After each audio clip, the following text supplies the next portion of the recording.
Is there a right and a wrong? How do you know the difference between the two? And frankly, who are we to judge? Here to talk to us is philosopher and friend, Scott Hefelfinger.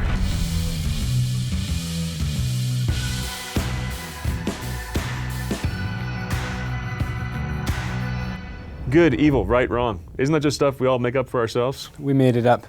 Good. Yeah. Well, it's a wrap. Thanks. I mean, really, I chicken soup for you, turkey soup for me. Like, really, when it comes to the moral life and how you're supposed to live, I know. is there something more than just subjective in what you create for yourself? My favorite example is, when we sit down to dinner and my kids take a look at what's been cooked, and they're like, "Oh, this is the wrong dinner."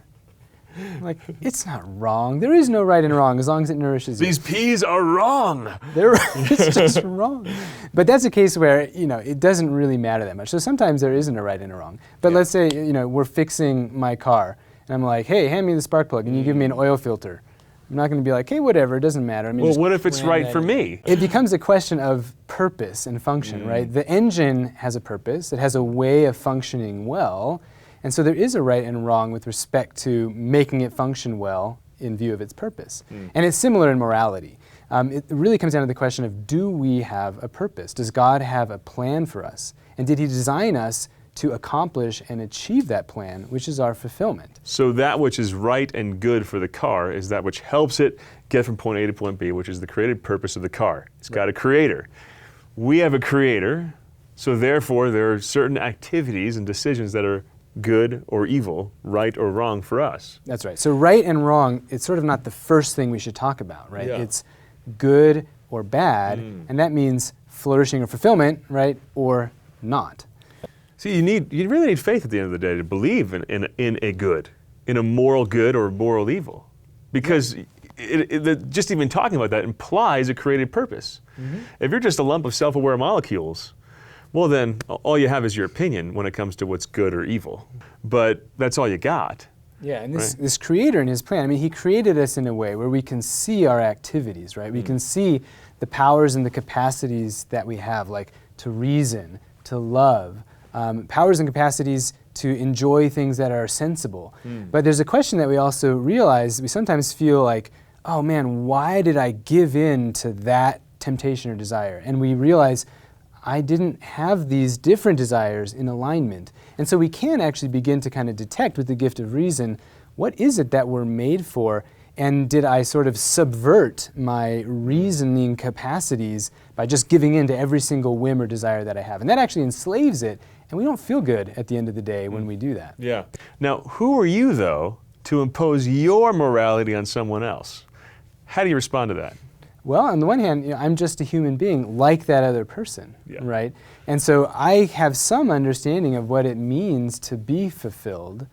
And so I can share that with others as an invitation. It's not that I need to kind of command somebody to do something, but when I talk with people, I can say, look, living out a life of chaste married love, in my case, it's a beautiful thing, and there's great fulfillment there. It corresponds to how the Creator created us and His plan for us. Yeah, so I think a lot of people will ask that question, though, as a way of just shutting down the entire discussion. Right. As if it's not important to explore the truth, right, wrong, good, evil, when it comes to moral issues. But we don't say that to our friends. Have you ever noticed that? It's not like a good friend says, hey, I'm not sure if you should have that next drink. And you're like, who are you? Well, maybe depending how far you are, but you wouldn't say, well, who are you to give me advice on my life? That's why we have friends, because we know that they love us, and we know that love means they want the good for us. So when people say, well, who are you to tell me? I'm just another human being who loves you and wants your good. That's right. And that's what friends do for us. And we're diving into important issues to help us fulfill our created purpose. That's right. But there's that notion that it leads to anger or bigotry if you dare to say that you think that something is wrong that someone else did, which is absurd. I mean, you look at like Mother Teresa. She would disagree with all sorts of people about certain activities that they might engage in. She started the first AIDS hospice in New York City, largely to serve people who got AIDS because of sexual activity or from the use of dirty needles. She didn't agree with the things that got them to where they tragically were, but she gave her life serving them. She disagreed with Hindus about the divinity of Christ. She wouldn't have said, I have my own truth, you have your truth. She gave her life serving people she disagreed with. Right. And disagreement is just a part of human life. Disagreement conversation, this is how we learn. But that's very different than what you're saying, which is, who are you to tell me, which is a conversation stopper, right? It's not That's a right. starter, it's just a conversation stopper. Yeah. Or the accusation you're intolerant if you think there's a right or wrong, or you dare to think that you're right and someone else is wrong. That's intolerant. Right. In order to be tolerant, you first have to think someone's wrong. I'm not tolerating this conversation with you. I'm enjoying the conversation with you. I don't tolerate a sunny day. Right. I intolerate a cold, nasty, rainy day. I mean, this is we're redefining things to really. It ends up separating us from each other. Yeah, the question of right and wrong, as we were saying, it should be a conversation starter.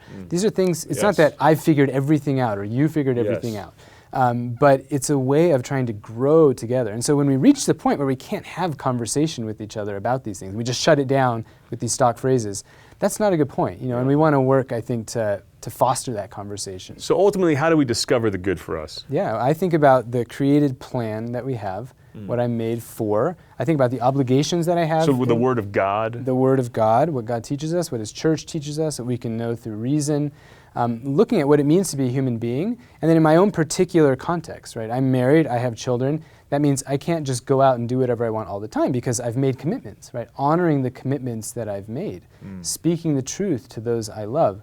So looking at how I made the situation that I live in, the different commitments and obligations, and balancing all of those are some of the ways that I work through the moral decisions to try to reach, I don't just say, hey, whatever is good and feels good, that's what I'm going to do. That's right.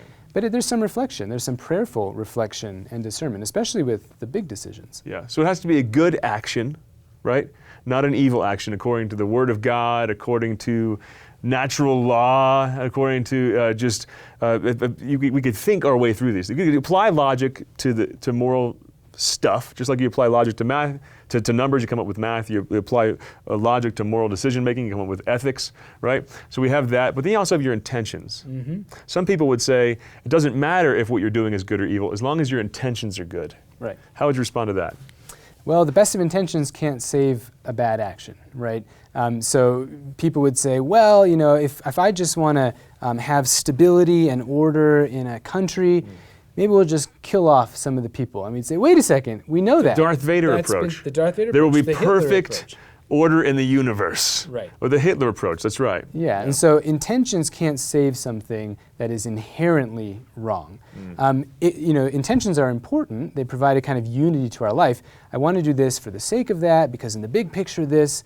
So it's an important component of action, but it works together with the action itself. And a good intention needs to have a good means to bring it about, a good action in itself. So you gotta have a good end, the action itself.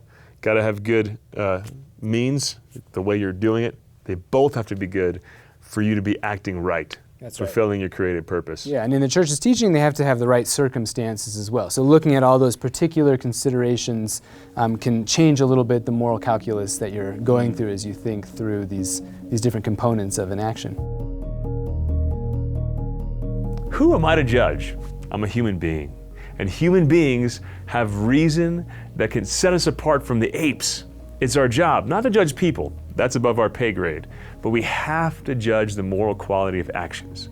We have to think our way through these things with the Word of God and with logic in order to fulfill the purpose God created us for.